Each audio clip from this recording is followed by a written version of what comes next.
This week we're on chapter 17, and then we're going to go through the prompts, and we'll just kind of walk through some stuff today. And then when I get done with this today, if you guys are still around and you want to hang out for a little bit, I'm doing the workshop that I was doing with Joshua Tree National Park back in March was canceled because of COVID. It was the first thing that we canceled. Thank you. And then we ended up moving that to be online. So I'm doing a quick Instagram live with the Joshua Tree National Park Association after we get done with this, and then that full storytelling event is on Thursday. So I'm going to start reading. Chapter 17 starts on page 223. If you haven't been here before, or if you're getting up to speed, the book, let's see, I'm going to go mute. Yeah, no, you're fine. All good. All right, so did I mute myself? No, I don't think so.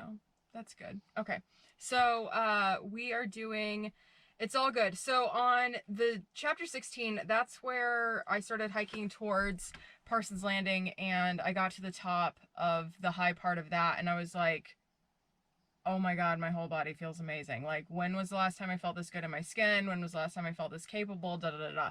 So we are about to find out when the last time I felt this good was. So we're on page 223 if you're following along in the hard copy. If you're on an e-reader, just get to chapter 17 because all those things are different and I don't know what page it's on. So chapter 17, It's All Good.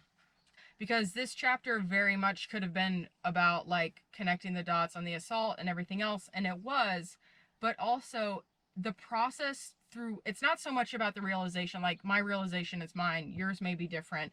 Um, but the process to get there and to like ask these questions and like just asking why and what and over and over and over again, because we had talked about like the 5 whys or the 7 whys earlier in this course, where if you're trying to identify like something that's going on, you can say, okay, I feel anxious. Well, why? Because I'm running out of money. Okay, well, why? Because COVID-19 slapped everybody in the face unexpectedly. Why? Okay, well, that's kind of a bad example. But you can like go through these different layers and get to the root of what you're feeling and why. And I think that's the part that I really want to discuss today. So, when we're talking about alignment, like, you don't just get to be like feeling awesome all the time. Like, there is work involved in this, and it's not a destination that we reach. Like, we don't get to the, as much as I love hiking as a metaphor for everything, like we don't just get to the summit and then everything's magically better and it never hurts ever again. Like, that's not true. There will be more hills, right? So like, oh geez. I've been playing with the hiking metaphor for a hot minute, but like I've recently gotten used to the idea that things that are bad won't be bad forever, which also means conversely that things that are good won't always be great. So the idea is like, take advantage of good when you've got it, and just know that when it sucks, it won't suck forever. And that's also like these hikes, right? Like, we're not just getting to the top here and then never going down again, and we'll never not climb again. So it's just like even more on the metaphor side of things, like to get to this flow state, like the awareness that we want to get there is the work.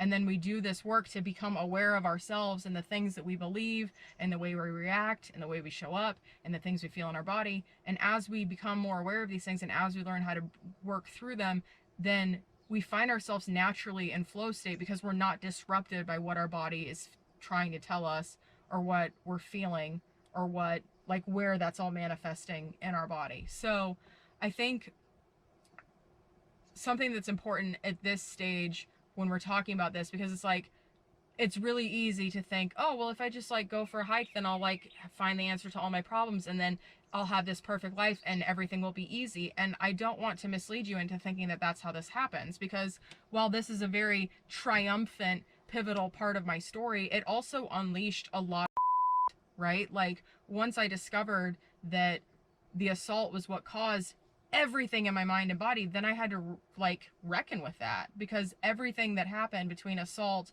and standing on that island and realizing that it was the assault that caused all the chaos, coming to terms with that and having context for that was very, like, it felt like the biggest weight released off my shoulders. And also there's a lot of responsibility with that level of awareness, because I can't go back.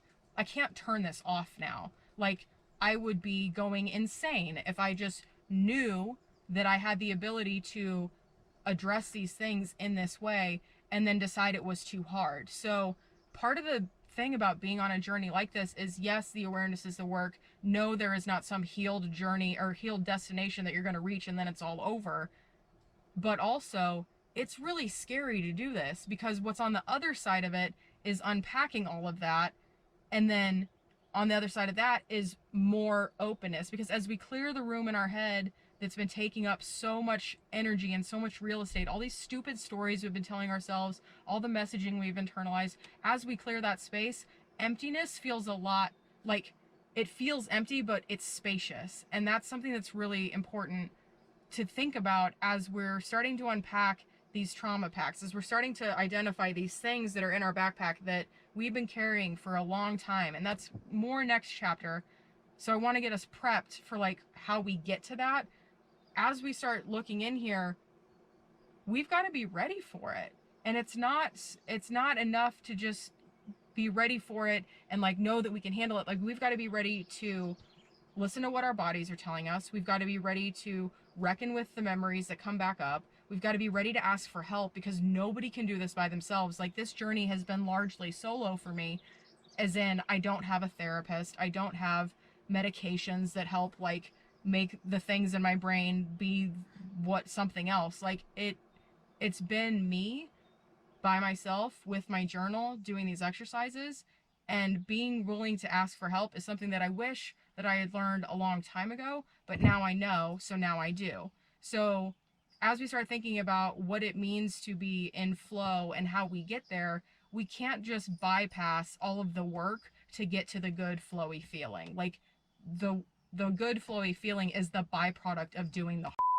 So if you're like, if you've ever been through any kind of course, if you've ever read a self-help book, or you've ever like listened to a TED talk or something, and you're like, that's cool, but it feels like something's missing, the part that's missing is the acknowledgement of the work.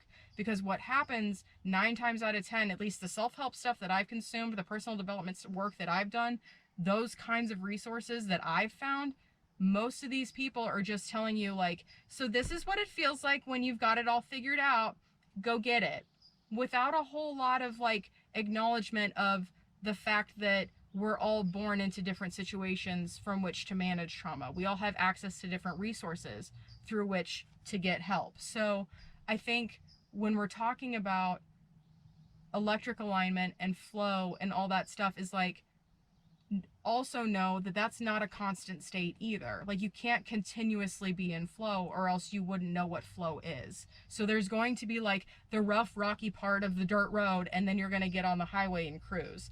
And it's just important to remember that, like, when you go from cruising to rough and rocky, that it's not going to be that rough and rocky all the time. Whoa! Whoa. What's going on? Hey. Hey. It's a camera in my face. What'd you do last night? Slept under the stars next to my husband and some spiders. And some critters. Some critters. Yeah. My God. There were so many critters. Yep. And we think they were all birds, right? Yeah. No mountain lions? No mountain lions. Okay. Partridges or quails or something. Okay. That's my guess. Cool. Yeah. Yeah, that was pretty fun. I'd like to do that again. Yeah. I was just, and we also determined that last night, the last time we went camping was on the Trans-Catalina Trail in 2018. Technically. I mean, like, we camp every day in the van, but... Yeah, but we did set up the tent in Acadia National Park. Yeah. We didn't sleep in it, but we set it up. That was weird. They're like, you can't sleep in your van. You're like, how are you going to know? All right, well, we do have a tent. Okay, well, then you can come in then. Cool. Fine. I'll set up a tent if that makes you happy. No, that's really nice. I'm really excited about the Hiking My Feelings Wilderness Wellness Center. Yeah. That's my official verdict. Okay. Yeah. That's good. Yeah. You marked your territory, right? Yeah. Cool. Yeah. Nice. That's probably why we didn't have real critters. So what are you talking about now? Oh, I just got done with Read or Fuck Live, and now I'm going to talk to the Joshua Tree National Park Association on live. Okay. Me and Gabacha. Cool. Yeah. Nice. Yeah. I'm excited. And then I'm going to do nothing. I might take a nap. You want to check on Marley later? Yes. Okay. Okay, so that's okay. I'm going to do this live. I'm going to check on Marley, and then life is good. Okay. Okay. Fine. Fine. And the birds are extra chatty today. So my name is Sydney. I am currently out in the mountains in Julian, California, which is the future home of the Hiking My Feelings Wilderness Wellness Center. I'm also the author of the book, Hiking My Feelings, Stepping into the Healing Power of Nature. And our organization is a nonprofit organization on a mission to improve community health by introducing people to the healing power of nature. So that's what we hope to do on Thursday during our storytelling session, and I'm just so excited to be here with you. Thanks for having me. Next time on Williams in the Wild. Alright, so it was about a week ago we showed you Marley when he was first popping out of his little bag, so here's how big it's gotten since. Oh! It's even bigger than it was yesterday. Wow, Marley, way to go, bud. So yesterday, Conga Curdy was playing like directly on top of Marley, so probably explains why it got so big, but it's definitely bigger than a head of cauliflower, that's safe to say. Oh, yeah. Or albino broccoli. Well, let's put we'll put my phone next to it for scale. Yeah, let's take a look. Yeah, pretty big. It's a big mushroom. So it's supposed to start growing some teeth at some point and like making it look like lion's mane. But Matt from Blue Sky Fungi said it's looking pretty good, particularly in Southern California, because this is not a climate for these things. So I think we're doing all right. So we'll see. Here's your update.